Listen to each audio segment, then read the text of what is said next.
Good morning, everybody, and welcome to this review stroke look at Dino Cattaneo's Eurofighter Typhoon for FSX and Prepared 3D. And the version of the aircraft we'll be looking at today is version 1.24, which includes both the single and twin seat versions of the aircraft, although the twin seat version is only different externally. Internally, it's still the same cockpit as the single seat, so you only get the front seat included. I'm running the aircraft in version 4.4 Prepared 3D, and we'll see as we go that some of the features that are included in 4.4 that aren't included in earlier versions. Now, the developer of this aircraft, Dino, is no newbie to the FS development scene. He's been around for quite some time now, and he's probably most famous for his F-14 Tomcat, which was fantastic. I had so many good flights in that, and certainly practicing my carrier skills. Although not always being very successful, it's still immensely fun to fly. He's also made the Goshawk, S3 Viking, the E2 Hawkeye, and the F-35, which is now a default aircraft in Prepared. I think it's only the A version. Nonetheless, all these aircraft are extremely well designed and modelled, and so much fun to fly. So I'll give you a quick description and history of the aircraft. Originally it was developed by 5 nations, not the 4 that we have today. Those nations were made up of the United Kingdom, Germany, Italy, Spain and France. However, at an early stage the French pulled out because they weren't entirely happy with the direction they're moving in, because the Typhoon was originally designed as a purely air-to-air aircraft and they wanted a multi-role aircraft. So they left and went on to develop the Rafale, or Raphael, however you want to pronounce that. As soon as the aircraft came to service, the remaining 4 nations soon realised that it needed to have air-to-surface capabilities as well, not only for their own use, but in order to stimulate foreign sales. So they carried on developing the aircraft with air-to-surface capabilities, and now we see it is a fully multi-role aircraft. The design that the consortium decided to go with was a delta wing design with 2 foreplanes at the front. We call them foreplanes, not canards, because canards are French, and this isn't a French aircraft. Being this design as well, it makes for a very manoeuvrable aircraft. I think the aircraft is limited to 9G. I think that's purely for the pilot's sake, rather than the aircraft itself. I'm sure that it could push past that, but I can't imagine it'd be very comfortable for the aircraft at that point. At the rear of the aircraft we have 2 EJ200 engines, which are both capable of producing 20,000 pounds of thrust each. I know when I've spoken to aircrew, they do say that it does give you quite a kick when you put those throttles forward, and it does suck you into your seat. Around the aircraft we have 13 hardpoints, 4 under each wing and 5 on the fuselage. The aircraft also has a 27mm cannon on the right hand side of the aircraft. I think that has about 150 rounds. So not many rounds, but I think it's more of a last chance or last option weapon rather than anything else. So we'll go for a quick walk around the aircraft, and we'll look at some of the things that Dino's implemented and the detail that he's given this aircraft. Now, one of the things, looking at this angle of the aircraft, it looks very mean and very aggressive. I think Dino's done a fantastic job of getting the aircraft shape to look right. I know there's a few other models out there, and there's just things that don't make them look quite as good. I don't know whether that's just the modelling technique or anything like that, but Dino seems to have captured everything about right on this aircraft, which is fantastic. As you can see, we've got all the blanks fitted. At the minute I'm in a cold and dark state, so as long as you've got the parking brake applied, you will be able to see all these blanks appear. I like them. I think they add quite a lot to it, certainly when you're in a parked position when you're cold and dark. I think the only thing that's missing for me anyway is there's some chocks on the main wheels. It would have just added a little bit more, I suppose, a better look at them, but that's only a very minor thing, and it's probably more personal than anything else. As you can see, from this angle, at least anyway, on the left-hand foreplane, you can see the PBR material working there. And what it does is it adds sort of like kind of like a dirty look, but it also makes it look like an actual material rather than just a plain old in-game like clean surface finish. So yeah, it wasn't something that I thought I'd be too interested in when I came over from FSX. But now that I've seen it at work in the game, aircraft that don't have it just don't seem to have that same sort of feel to them. So for me anyway, PBR it's a must-have now for aircraft. Hopefully, other developers will slowly implement it into their aircraft, certainly if they're being updated from older platforms such as FSX and earlier versions of Prepared. So as we go around, as you can see, it's attention to detail is very high. You know, you can see all the panel lines, the rivets, and everything looks about right. The texturing looks fantastic. As I mentioned earlier, Dino has included quite a lot of textures in the pack now. I think there's one for pretty much about every air force that operates the aircraft.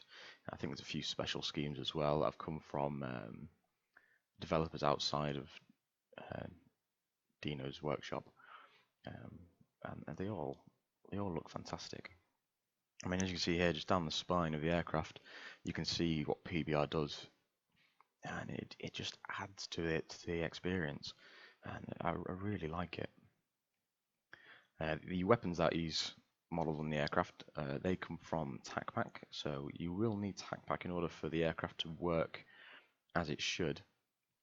If you don't have TacPack, the weapons are still there, but you can't select them in game. You have to alter the config file in order for them to appear on the aircraft. And obviously, if you don't have TacPack, you won't have any like the radar systems. You won't be able to launch the weapons.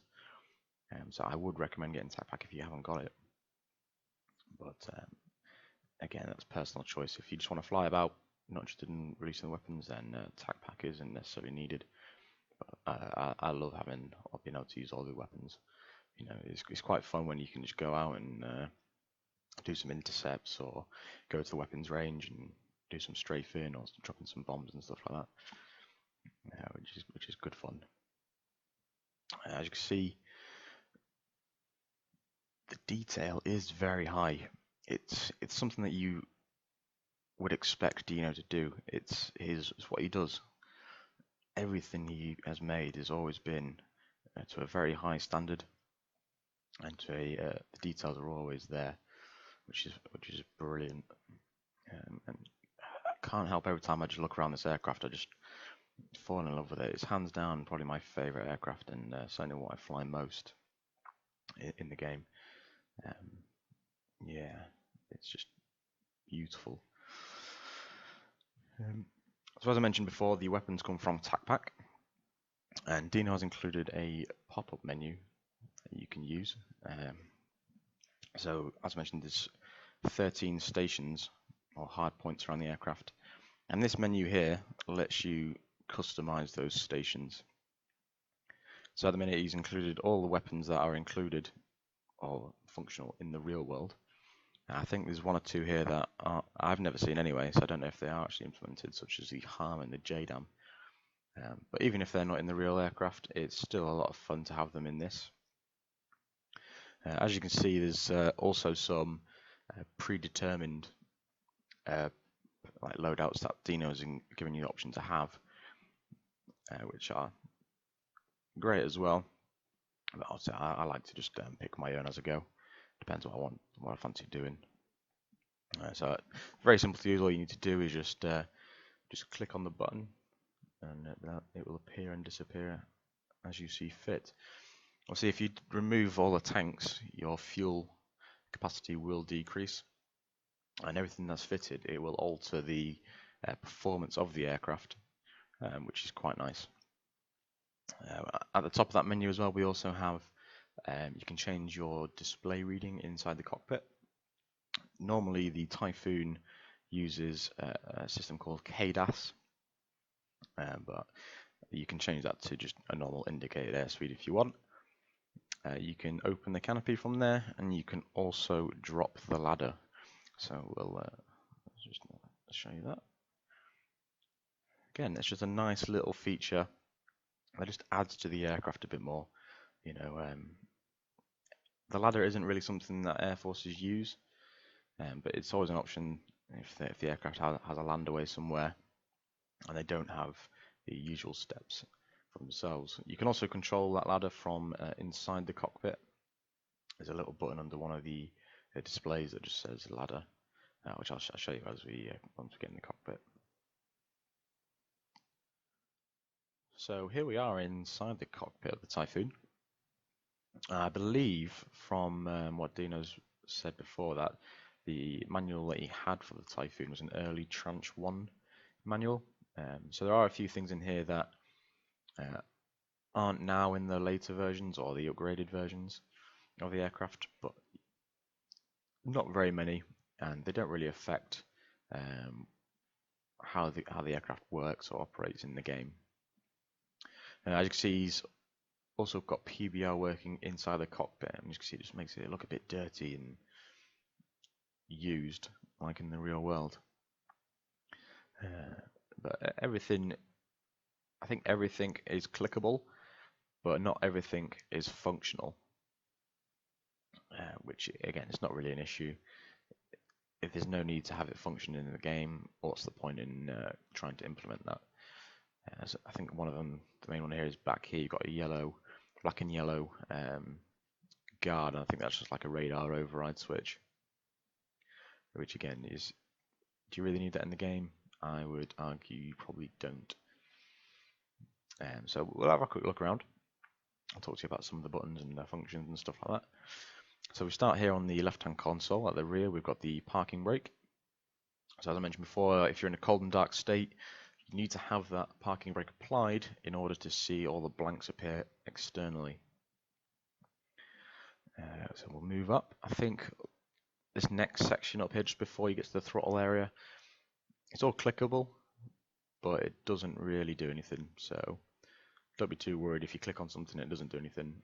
Chances are it's not meant to do something in the game. So we'll come up here to the throttle quadrant, and next to it there's like a little panel here which controls some of the functions. So this rear switch next to the throttles is the weapon live train switch. In order for you to be able to fire the weapons or drop them, that needs to be set to live. If you set it to train, it gives you the option on the left-hand glare shield to select a dummy weapon. So I think if you click it, it'll pop up just one AMRAAM, but it gives you all the symbology in the HUD, and so you don't have to necessarily fire it. In the real world, it's only really set to live if they're actually going to drop something. All the other times it's set to train, which isn't really an issue. And it's nice that Dino's implemented the bogus weapon system as well, even though it is only an AMRAAM that he's implemented rather than the entire suite of weapons.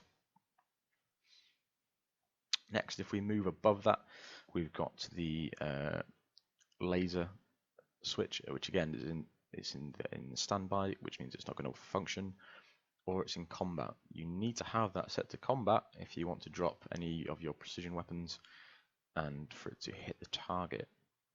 If it's not set to combat, the laser will not designate. So it just took me a while to figure out why I wasn't hitting the target every time, and then I was like, oh yeah, that switch.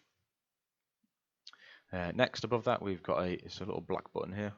That is the FCS reset button. So as you can see outside the cockpit, we got the 4 planes pointed down.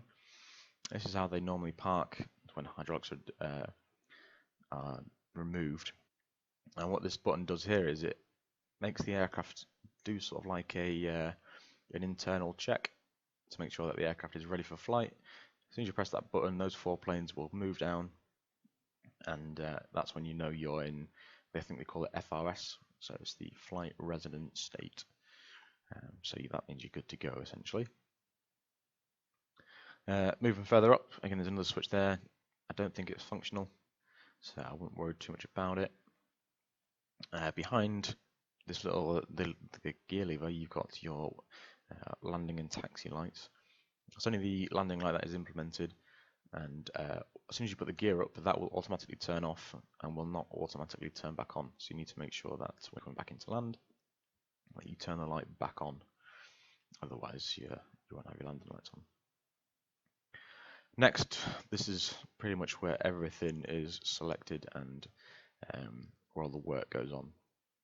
So starting on the left, we've got something called the deck, which is the dedicated or data entry key. So on the left hand side here is where every option that you'll have. If you want to change the altitude, for example, in the autopilot, it'll come up here and you can just put in what you want and just click enter and the aircraft will do it. You can also use for other things, such as enter in coordinates for targets and waypoints and all that sort of stuff. Next, if we move further up this sort of blackish panel, these are all your menus. All the grey buttons are the menus that you can have. So again, not all of them are functional. Like the mids, for example, I don't think TacPack or Dino's implemented any of the mids into anything, let alone the Typhoon. But again, you can click on it, and I think it brings up some options, but they don't make any difference. And we'll talk a little bit more about them as we go further on. Moving further across, we've got the head-up control panel, or heads-up display control panel, I should say. And on here, you can alter things on that displayed in the HUD. So I think you can change from Mac, it'll display your Mac number. You can change that to ground speed if you want.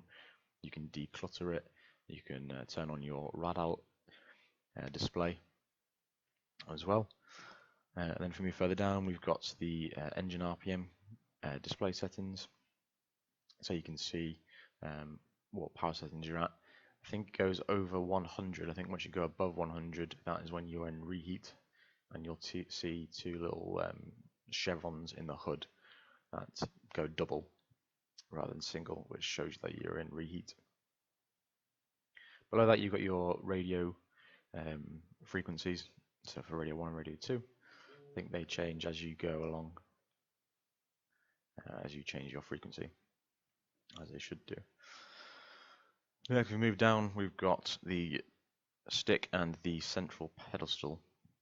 Now the stick, you can make it disappear, just like that, just by clicking on it, and then if you click one of the little 4 bolts either side of it, it'll reappear again. And on it, we've got this little switch here is your late arm switch. If you do not arm your aircraft, you will not be able to fire anything. Just a little tip for you. These are all the phases of flight as well. So you've got ground, takeoff, air-to-air, nav, and landing. When you're on the ground, you can't select air-to-air or nav because these systems or displays will only pop up once you're in the air, and they change automatically. So when you've got the parking brake applied, as you'll see in a minute when I put power on the left-hand side we've got our auto queue page, and on the right-hand side we've got I think it's your fuel or engine page. As soon as you take the brakes off and start moving, your auto queue page will disappear, and that'll change into your attack format. So you'll get a look forward radar view, and then obviously as you change things during the flight, so you go into the air-to-air mode, you'll get all your radar displays pop up. If you go to the nav mode, you'll have like waypoints on the right-hand side. You still have your attack format because you still want to be able to see all your targets. And in the middle, middle screen, you'll have your moving map. So as we come over to the right-hand side, we'll just look at the glare shield. This little square box up here is one of your get your home like reversionary displays. So in there, it will show you your height, your heading, your airspeed, and your next waypoint. Again, it's one of those things that it's a reversionary system. It's there all the time anyway, but if you end up having a black cockpit, so all the other displays disappear, you will still have that. Next, you've got your option here where it says low height. That's where you can set your where you'll get your audio warnings if you go below a certain altitude, and it'll tell you to pull up or low altitude or something like that. Quite handy to have if you're flying low level. Next to that, we've got our. This is mainly for your like your IFF modes, are displayed in interrogator and transponder. And at the top, you've also got a little thing called TAC, which is your TAC and frequency that you've got applied. If you click on this, it'll open up and you get like another little panel here, which is another little get your home display, which shows you your altitude, your vertical speed, and your airspeed.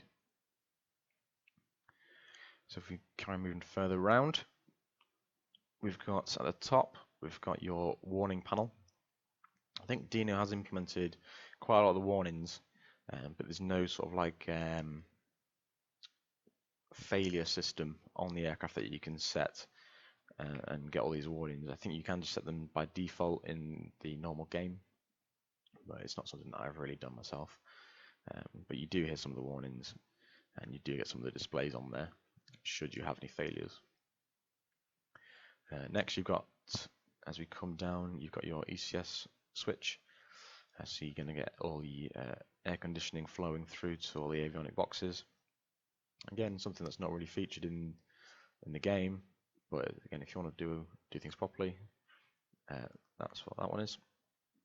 And then you've got your lights below that, so that's the nav, that's your strobe. And then come further down, then you've got your panel lights, so you've got floodlights and console illumination. It's quite handy. Next, we've got a gang bar here, which has your battery on it, your fuel booster pumps, and your voice for your audio warnings and radios. If you want to get them to start up quickly, this little sort of grey lever next to it, you can just click it and it'll push everything forward. And straight away, you've got power to the aircraft. Behind that, we've got your MAS selector switch. So obviously, again, if you want to release any weapons, you need to set this to live. Normally, they set that to live as soon as they start taxiing, or you get an audio warning saying MAS not live, MAS not live.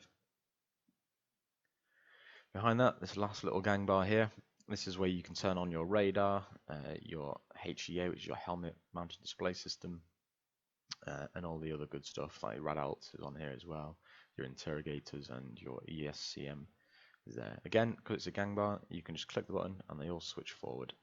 Quite handy. So now we've got power onto the aircraft, we can turn some of these displays on. So 1, 2, 3, and 4. So actually these are all multifunctional displays. So we'll start on the left hand side. This is the auto key page. This is sort of like the your checklist will come up here of basics that you need to do to get the aircraft starting and get into the air. So it also comes up with the seat is that safe at the minute, because we haven't switched to that. You'll also get on the ladder if you drop the ladder, which is this little button here under the right hand display. So you can see now we know that the ladder is dropped, and you'll also get a canopy warning as well on there if the canopy is open. We've also got on the right hand side here, we've got options to be able to align your lins.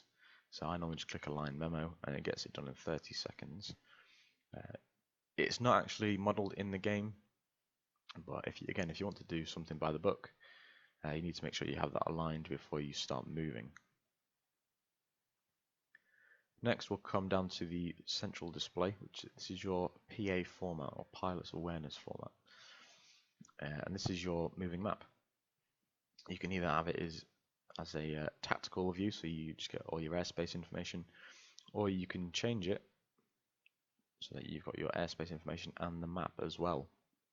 It's based on just the default GPS, but I think it looks like Dino's changed the sort of view of it a little bit, just to make it look a bit more realistic.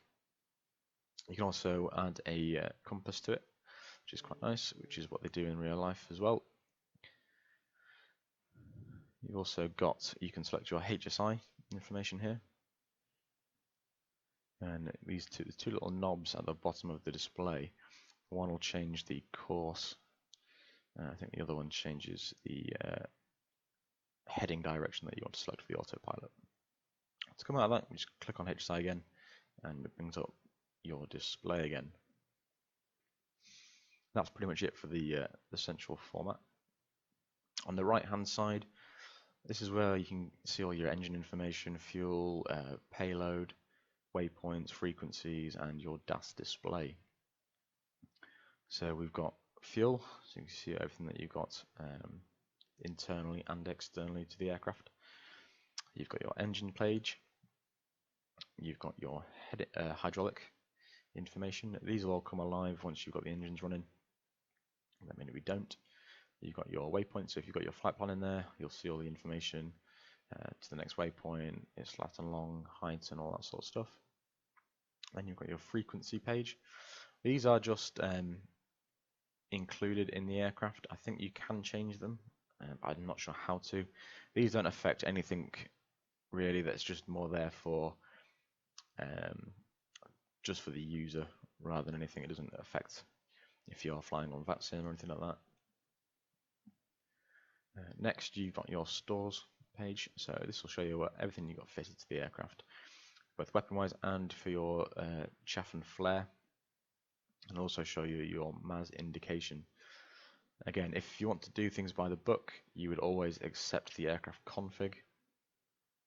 But again, it makes no difference in this if you don't do that. Then you've got your HUD, or your head-down HUD. So again, if you're looking down, you can see all your information displayed there.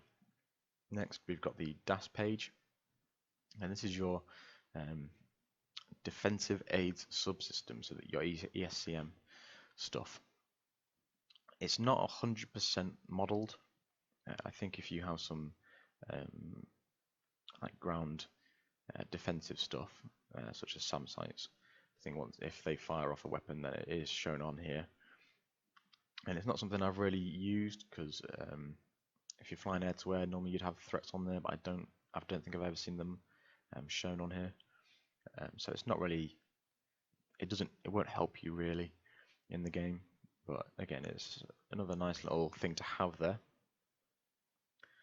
So we can go back down to our engine page, and on the real aircraft, all these options here on this bottom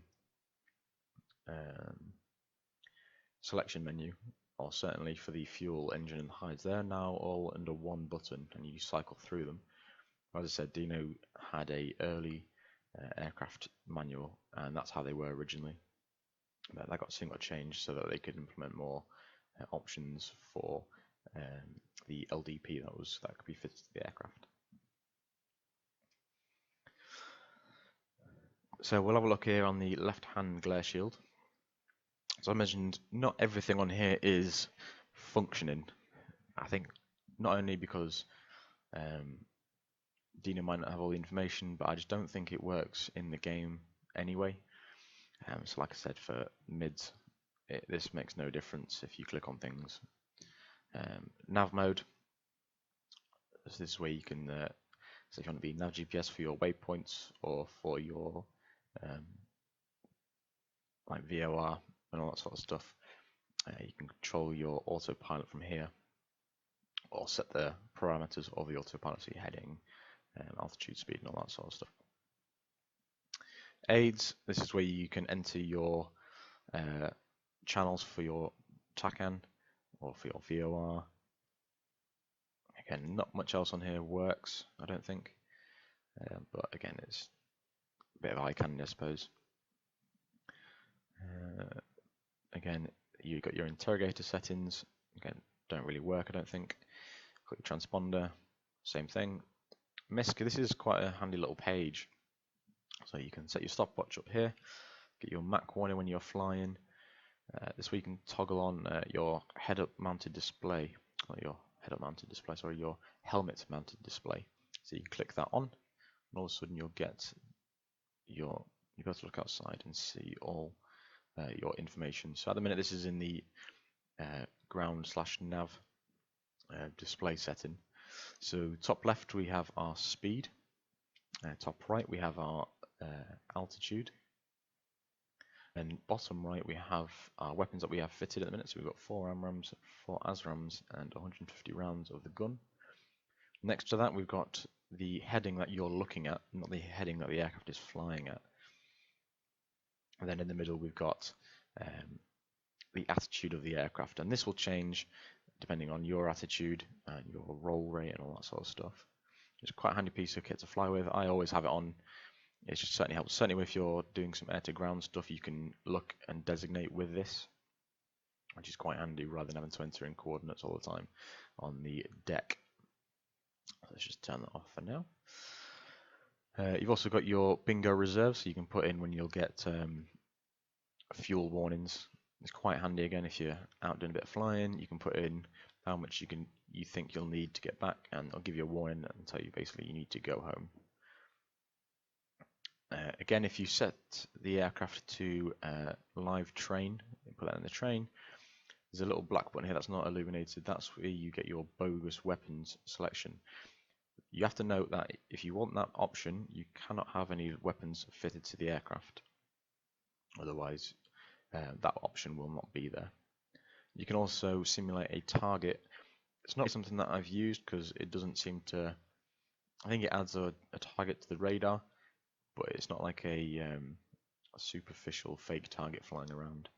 I don't think you can see it in the HUD or anything like that. But again, not really an issue. Next, you've got the DAS page. Again, this doesn't really work too much, so I wouldn't look too much into it. Got your radios, so you can change your radio frequencies on here. And then you've got this last one here, is you've got your air to surface menus. So at the moment, because we've only got the gun, you can only select the gun. Otherwise, if you had GBUs fitted or JDAMs or Storm Shadows, you'll get on here. You can select which one you want.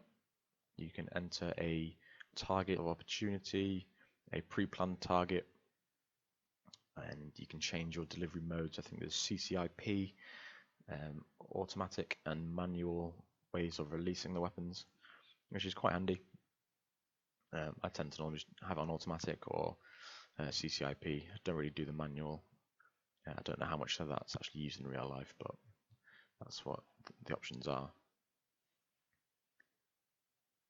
And then finally, we've got the HUD. As I mentioned before, you've got a few options here, so you can change Mach to ground speed, which changes up here on the left-hand side where the airspeed is. You can declutter it if you think it's too much, and you've got your baro rad setting, which comes up here. Again, in the real life, it just changes your baro to rad out in here instead, rather than having both displayed. But again, I think in earlier versions of the aircraft, this was how it was. As I mentioned, below that you've got, this is basically a mids option here, which isn't implemented in the aircraft, so you don't need to worry about any of that.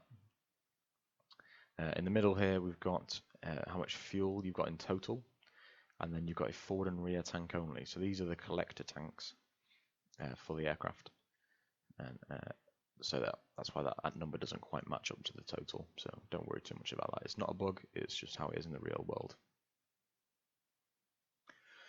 So now with that out of the way, we'll go and take this for a flight, shall we?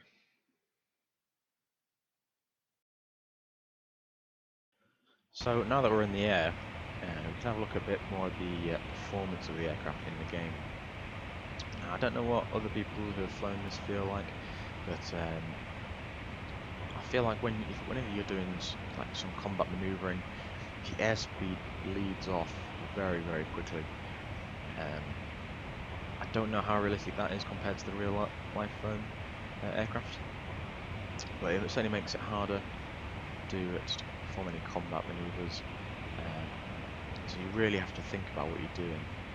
Certainly if you start pulling high Gs like we are, even if I go into reheat, I'm only pulling 4G roughly. The speed just bleeds off.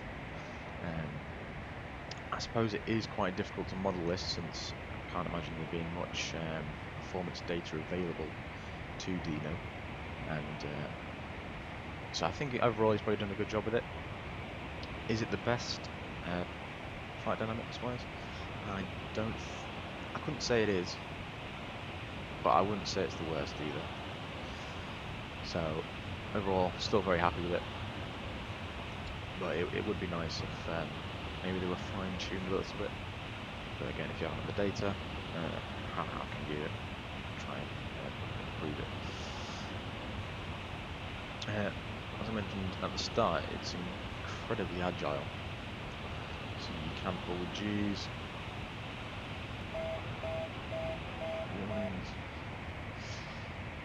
It's a lot of fun to fly. Certainly, if you want to do some aerobatics, because of the amount of G's you can pull, you can really pull some nice stuff out. One of the things, it doesn't bug me, but I was a little disappointed with, is if you move to the side, you can still see all your HUD symbology outside of the glass. It kind of takes away a little bit. It would have been nice perhaps if it was implemented like that, but I believe if you do that, it causes like a weird sort of view. If you go into cloud or if it's rain or something like that. I can't say that I've seen it with other aircraft, but I've not really been looking out for it. You know, I'm quite a fair weather kind of flyer, so I tend to fly with the blue skies more than anything. But again, not a major issue, but it does take a little bit away. Certainly, if you're in VR as well, and you look around, and you can still see all your HUD symbology, even though you're not looking through the glass. Maybe Dino can incorporate that at some point, but I wouldn't say it's a necessity for me. But it's down to the user, I suppose, if they like it or not. If we go externally now as well, you can see that we've got the flying rail, so we've got the pilot is there. I think he's a very well modelled pilot. Again, one of the things that I'm not too keen about is the fact that he doesn't move. He's very, very rigid. It would have been nice perhaps if he could move his head around just like he's scanning the skies himself. Or just something just to bring him to life a little bit, and he's just like a statue. Not really an issue, but for me it's just one of those things that would have again added to the aircraft and it made it look and feel a bit more realistic. So, what are my final thoughts of the aircraft? Well, it's hands down the best Typhoon we have that is available for FSX prepared. I'd say overall, Dino's done a wonderful job in modelling the aircraft. You know, I mean, it looks fantastic. System depth is there. Obviously, it's not the most in-depth aircraft that's available. But again, without all the technical data available, how accurate can you really make it? So, given what he's got to go on, I'd say it's definitely an aircraft you should invest in.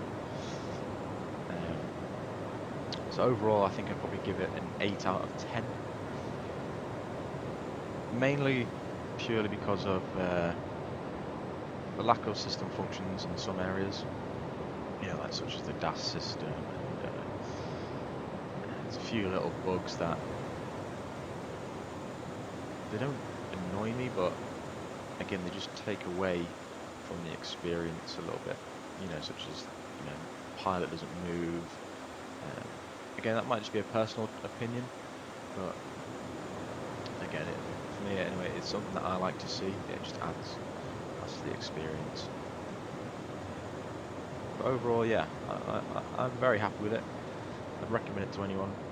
As I did say, it is probably the aircraft I fly most in prepared. So I hope Dino can continue to develop it and let it evolve. It would be nice for the twin seat if you could create the rear cockpit as well, rather than just having the single seater virtual cockpit there.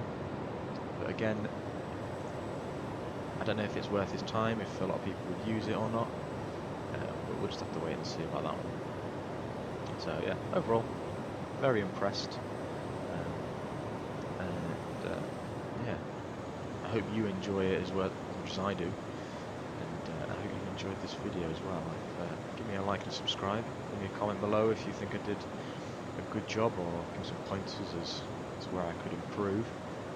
This is my first attempt at a lookout stroke review, so hopefully I can get better over time. Yeah.